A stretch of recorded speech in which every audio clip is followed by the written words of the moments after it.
Selamat pagi, siang, sore, malam semuanya. Semoga kita sehat selalu dan dilancarkan rezekinya. Amin. Sebelum kita mulai, jangan lupa tersenyum. Di video ini kita akan merangkum alur cerita dari sebiji film berjudul Film ini judulnya Mulan Aja tapi nggak pakai aja. Bukan Mulan Jamila, bukan juga Mulan Kok, cuman Mulan aja yang nggak pakai aja. Film ini merupakan live action adaptasi dari film animasi berjudul sama yang tayang pada tahun 1998. Menceritakan Hua Mulan atau yang akrab disapa dengan Neng Mulan dianugerahi dengan Chi luar biasa nan amazing. Bocah nggak tahu Chi itu semacam energi kehidupan atau energi spiritual. Bagi yang doyan nonton One Piece, mungkin Chi itu ibaratnya haki. Tapi bedanya di sini nggak ada Nami-chan, nggak ada Robin-chan, nggak ada Sakura-san, nggak ada. Walau dengan bakat Chi yang luar biasa, Neng Mulan harus terkekang. Karena di kekaisaran Cina ini, prajurit wanita adalah hal yang tabu. Wanita terhormat adalah wanita yang mengabdikan dirinya pada sang suami. Ada-ada baik dah aturan. Bagaimana perjalanan Neng Mulan memperjuangkan emansipasi wanita hingga menjadi pejuang terbaik di kekaisaran walau dia nggak punya biji. Mari kita mulai kisahnya. Sebelum masuk ke filmnya, jangan lupa pencet tombol like, share, subscribe, dan bunyikan tombol lonceng sebagai bentuk dukungan ke channel ini. Karena dukungan kalian sangatlah berarti. Thank you and meluncur. Cerita dimulai dengan menampilkan Neng Mulan yang masih versi mini. Mengejar ayam jago, sorry yam jago, ampun yam jago. Walau masih versi mini, tapi Chi yang dimiliki Neng Mulan sudah terasah. Terbukti dari caranya melompat naik turun loteng mengejar ayam dengan sangat mahir, walau sempat terpleset.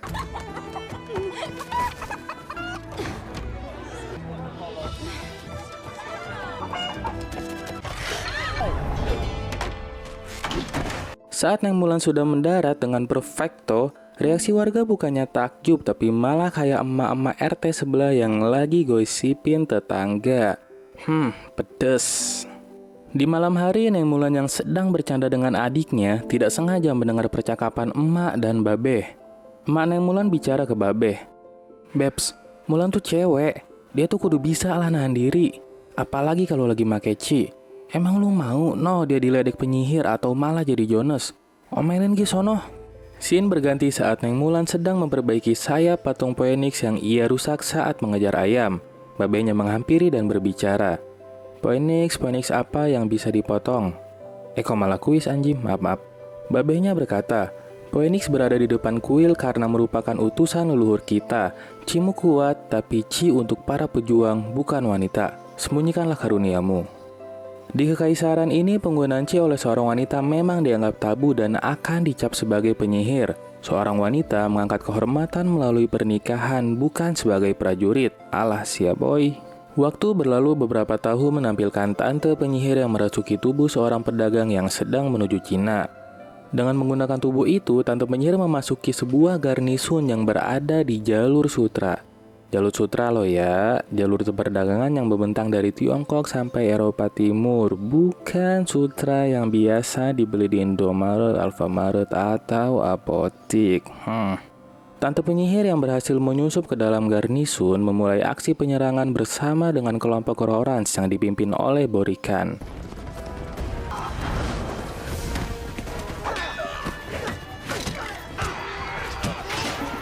Kota itu berhasil diambil alih dan tante penyihir kembali merasuki seorang prajurit. Scene berganti menampilkan kekaisaran pusat Cina, tepatnya di ruang tahta. Kanselir melaporkan 6 garnisun yang telah diambil alih oleh Rawrans dan mengakibatkan terganggunya semua perdagangan yang mengancam nyawa kekaisaran. Usut punya usut, Rawrans melakukan penyerangan sebagai bentuk balas dendam karena ayah dari Borikan telah dibunuh oleh raja. Prajurit yang dirasuki oleh tante penyihir berada di dalam ruang tahta, menyamar sebagai satu-satunya orang yang selamat dari penyerangan Rawrans. Ia memberitahu kekuatan tempur Rawrans sebagai bentuk provokasi dan menghasilkan titah raja, yaitu setiap keluarga wajib memasok satu pria untuk dijadikan prajurit tempur melawan Rawrans. Tante penyihir telah selesai melakukan penyamaran, meninggalkan kota menghampiri Borikan.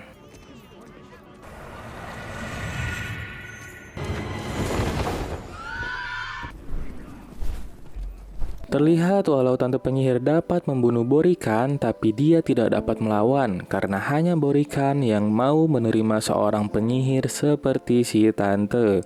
Sepertinya Tante satu ini kekurangan belayan kasih sayang. Ada yang mau daftar? Boleh kakak, silakan daftar dulu aja. Scene berganti menampilkan Neng Mulan yang akan dijodohkan oleh Mak Comblang. Dengan muka yang terlihat kecewa, Neng Mulan didandani dengan make up yang sangat natural. Natural ya, natural.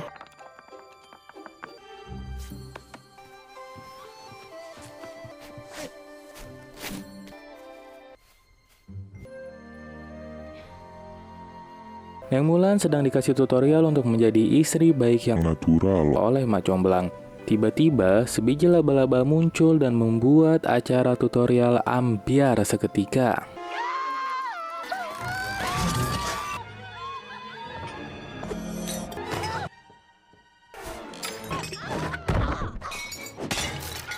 Dukun beranak, Mak Comblang ngamuk dan ngomel-ngomel kayak orang yang lagi ditagih utang. Ups, tiba-tiba muncul utusan raja, memberitahu keadaan yang sedang bersiap untuk berperang. Utusan menyampaikan juga titah raja jika setiap keluarga harus memberikan satu laki-laki untuk ikut berperang, termasuk keluarga Hua. Seperti yang kita tahu, keluarga Hua tidak memiliki anak laki-laki. Mau tidak mau, Babeh Neng Mulan yang harus pergi berperang sebagai perwakilan keluarga. Babeh Neng Mulan mengencangkan pelana kakinya agar dapat berjalan tanpa tongkat mengambil surat raja. Saat Babeh akan mengambil surat tersebut, terlihat kondisi Babeh Neng Mulan yang sudah tidak memungkinkan. Walau dulu Babeh merupakan seorang pahlawan perang, tapi ternyata kesetiaan untuk mengabdi kepada raja jauh lebih kuat. Malam hari mereka mempertanyakan keputusan si Babeh. Babeh marah lalu mengatakan bahwa menjaga kehormatan keluarga adalah tugas sang Babeh. Dengan muka yang masih penuh emosi, Babeh pergi ke gudang. Neng Mulan tahu jika sang Babeh pergi ke medan perang maka ia tidak akan kembali alias meninggoy. Neng Mulan pergi menyusul memperhatikan sang Babeh mengambil pedang kebanggaan, sejarah kepahlawanannya dulu. Sejarah tetaplah sejarah, sang Babeh mengayunkan pedang dengan tangan gemetar karena faktor usia. Neng Mulan memperhatikan sambil menitikkan air mata, hatinya tidak siap kehilangan Babeh tercinta.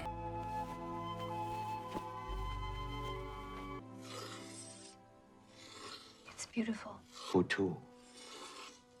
For terrible work. Neng Mulan berbicara, jika aku anak laki-lakimu, kamu tidak perlu pergi berperang.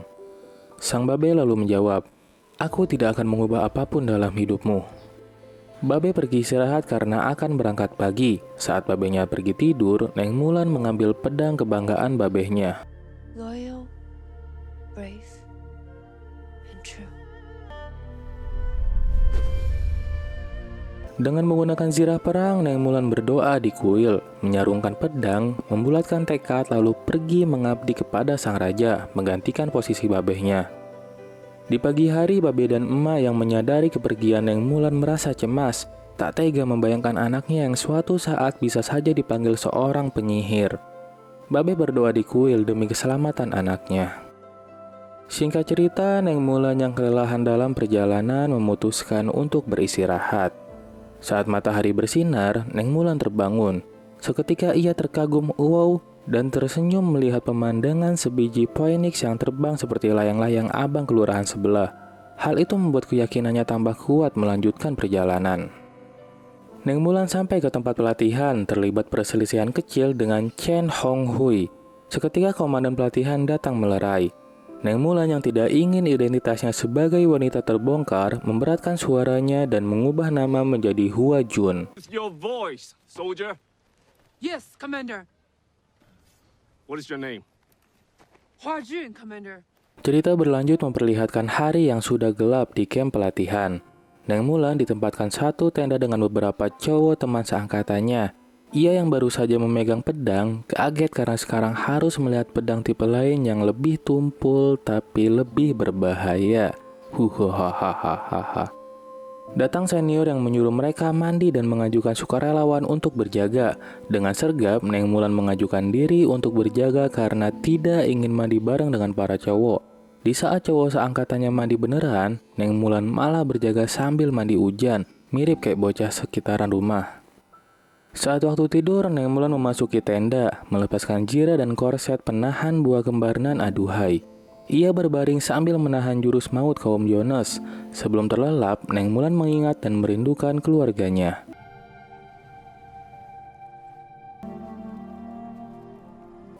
Tayang-tayang, sini apa yuk? Keesokan harinya, pelatihan diawali dengan kultum yang disampaikan oleh komandan. Hukuman dari kebohongan adalah pengusiran, serta aib bagi diri sendiri, keluarga, desa, dan negara. Neng Mulan merasa tersindir dengan statement tersebut karena dia sedang berbohong menjadi laki-laki. Tak lama, latihan dimulai. Berpedang, memanah, mengangkat air dengan tangan lurus setinggi bahu ke puncak bukit. Pegel nggak tuh? Kayaknya Kang Pi refleksi kalau buka rokok di sini bakal laku keras. Mungkin sampai bisa naik haji dijadiin sinetron. Scene berlanjut ke malam hari dengan Neng Mulan yang terus menghindari jurus maut kaum Jonas. Pelatihan memasuki hari kedua, hari ketiga, dan seterusnya. Sampai tiba saatnya latih tanding. Neng Mulan berpasangan dengan Hong Hui dan tanpa sengaja menggunakan Chi yang dimilikinya. Sontak hal itu mengundang perhatian kawan seangkatan dan komandan.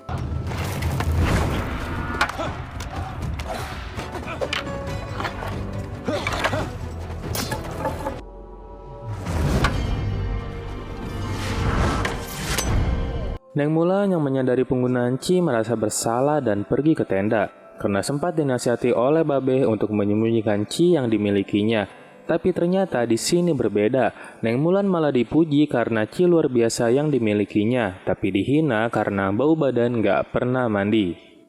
Akhirnya di malam hari Neng Mulan mandi, melepaskan pakaiannya dan memasuki danau.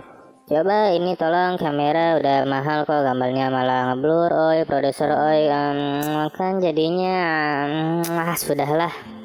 Neng Mulan dengan giat terus melatih Chi yang dimilikinya dan tidak ia sembunyikan lagi. Chi ada pada semua orang, tapi hanya orang tertentu yang dapat terhubung secara mendalam dan menjadi prajurit terhebat. Tranquil was a forest.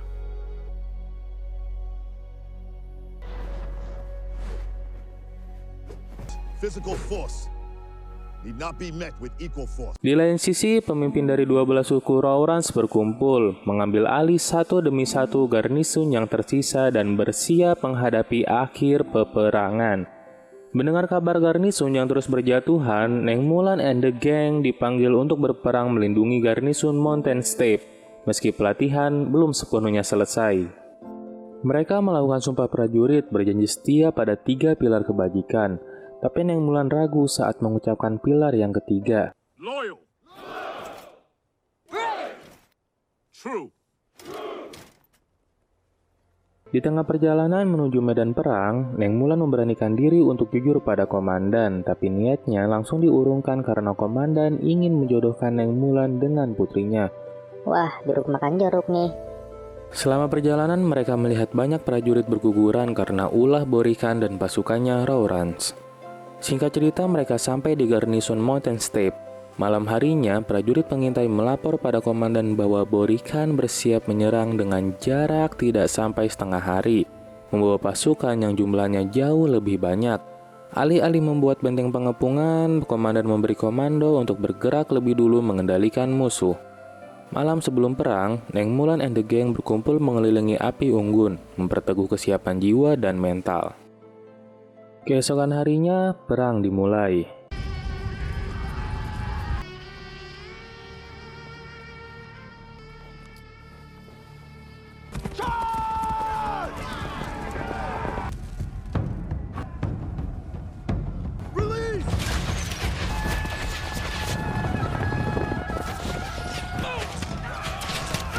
Borihan beserta pasukan inti Raurans berbalik menjauh meninggalkan pasukan, dikejar oleh sayap kiri yang terdapat Neng Mulan di dalamnya. Terjadi adu panah dalam pengejaran. Neng Mulan dapat menghindari anak panah berkat chi yang dimilikinya, tapi naas pasukan sayap kiri banyak berguguran dan akhirnya mundur. Dengan menetapkan keyakinan, Neng Mulan tidak ingin mundur dan memilih terus mengejar pasukan inti Rauran. Saat mencapai daerah berkawah belerang, Neng Mulan kehilangan jejak dan malah bertemu dengan Tante Penyihir. Tante mengetahui jika Neng Mulan menyembunyikan identitas wanitanya tapi tidak mau mengaku. Pertempuran antara keduanya berlangsung.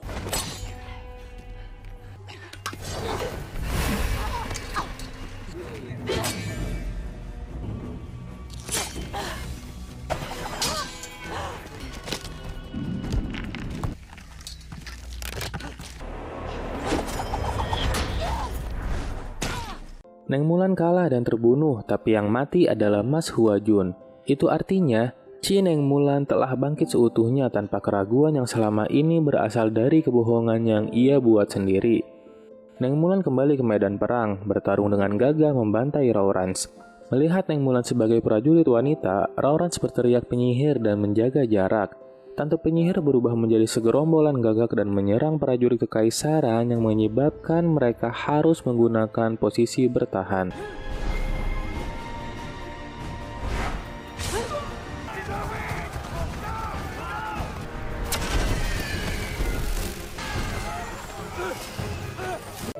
Raurans melemparkan bola api ke blokade pertahanan kekaisaran yang sibuk berlindung dari gagak Tante Penyihir. Neng Mulan yang melihat keadaan tidak baik memiliki ide untuk menciptakan longsoran salju. Neng Mulan pergi ke belakang pasukan sambil membawa beberapa helm prajurit kekaisaran. Raurans yang mengira helm itu merupakan prajurit kekaisaran langsung menembakkan bola api ke arah belakang dan terciptalah longsoran salju. Jarak salju terlalu dekat, pasukan Raurans terbantai. Sementara prajurit kekaisaran yang memiliki jarak cukup jauh tetap terkena dampak dari longsoran salju tapi tidak mengancam nyawa.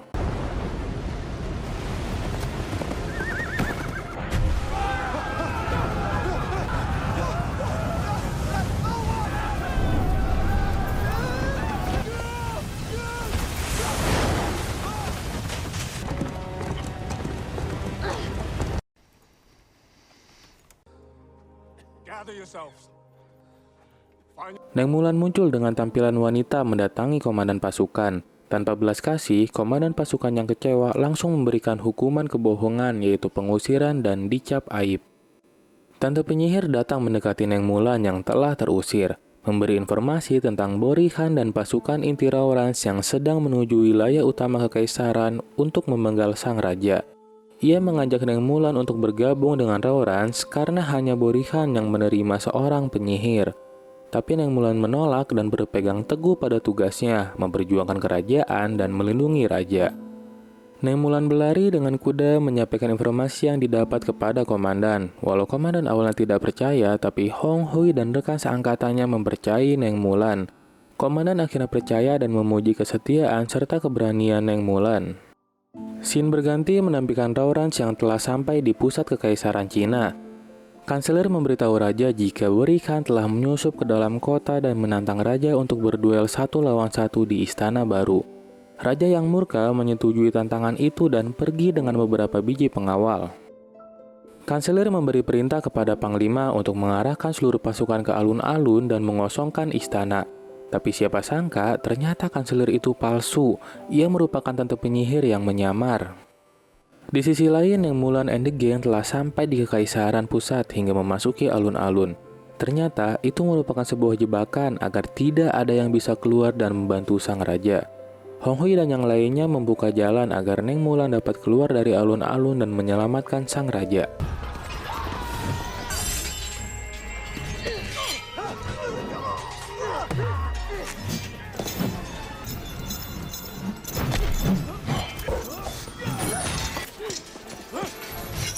Scene berganti kepada raja yang telah sampai di istana baru dan benar saja ternyata Borihan telah memasang jebakan, membuat raja terikat tak berdaya.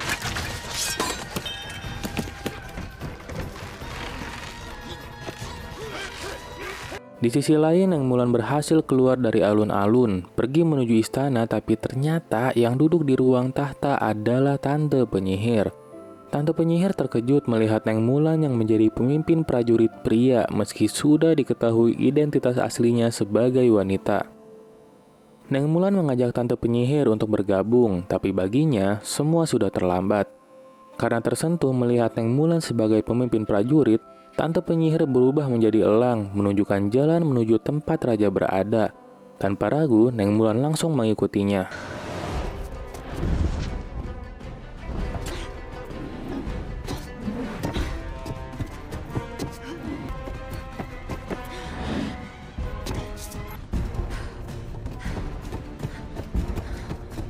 Scene menampilkan raja yang terikat dengan lahar panas di bawahnya.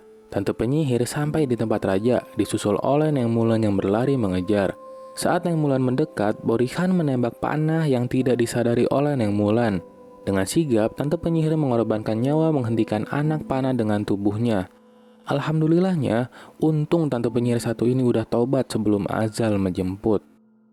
Neng Mulan tiba di tempat raja dan pertarungan sengit antara Neng Mulan melawan Borihan dimulai.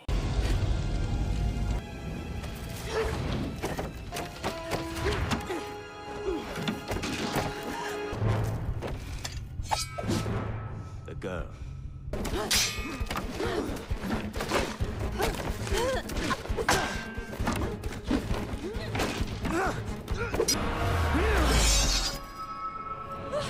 Di tengah pertempuran, pedang Neng Mulan terlepas dan terjatuh di lahar panas. Walau sempat tertekan, arwah layangan Phoenix datang memberi kekuatan.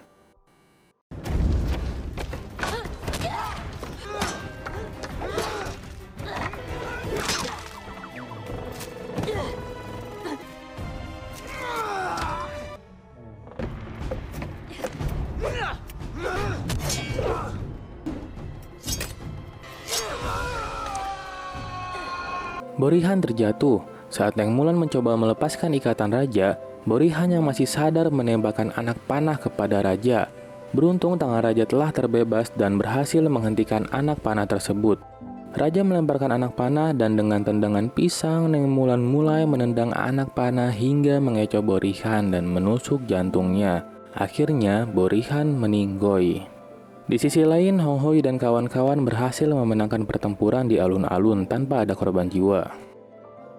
Singkat cerita, di malam hari Raja merayakan kemenangan dan mengundang Neng Mulan untuk menjadi prajurit terhebat di kekaisaran.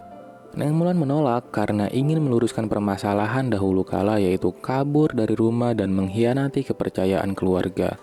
Raja menyetujui dan mengatakan, pengabdian kepada keluarga adalah kebajikan penting. Singkat cerita, Neng Mulan kembali ke rumah disambut dengan peluk hangat dan haru dari adik dan emaknya. Sang babe datang menghampiri, tidak mempedulikan pedang berharganya yang hilang dan berkata, "Putrikulah yang sangat berarti bagiku." Seketika datang utusan raja yaitu komandan prajurit. Sang babe dan keluarga Neng Mulan yang belum tahu apa-apa mengira kedatangan utusan raja untuk mendisiplinkan Neng Mulan. Tapi ternyata utusan raja malah memberikan hadiah karena telah menyelamatkan dinasti. To her family, Loyal, brave, true. Devotion to family. Utusan raja menyampaikan pesan agar Neng Mulan mempertimbangkan kembali undangan raja untuk bergabung bersama prajurit terhebat sebagai petugas pengawal kerajaan dan ia menyetujuinya. Gadis itu menjadi seorang prajurit, prajurit menjadi pemimpin, dan pemimpinnya menjadi legenda. Film ini memiliki rating 5,7 di IMDb, sementara kalau menurut Mimin sendiri sih ratingnya 8,0. Tapi karena ada adegan mandi di danau, kameranya ngeblur ya, jadi 7,5 lah ratingnya. Terima kasih telah menonton, semoga terhibur. Untuk yang mau download filmnya, silahkan mampir ke fanpage Facebook Sebiji Film, link ada di deskripsi. Sampai jumpa di video selanjutnya, jangan lupa tersenyum, bye-bye.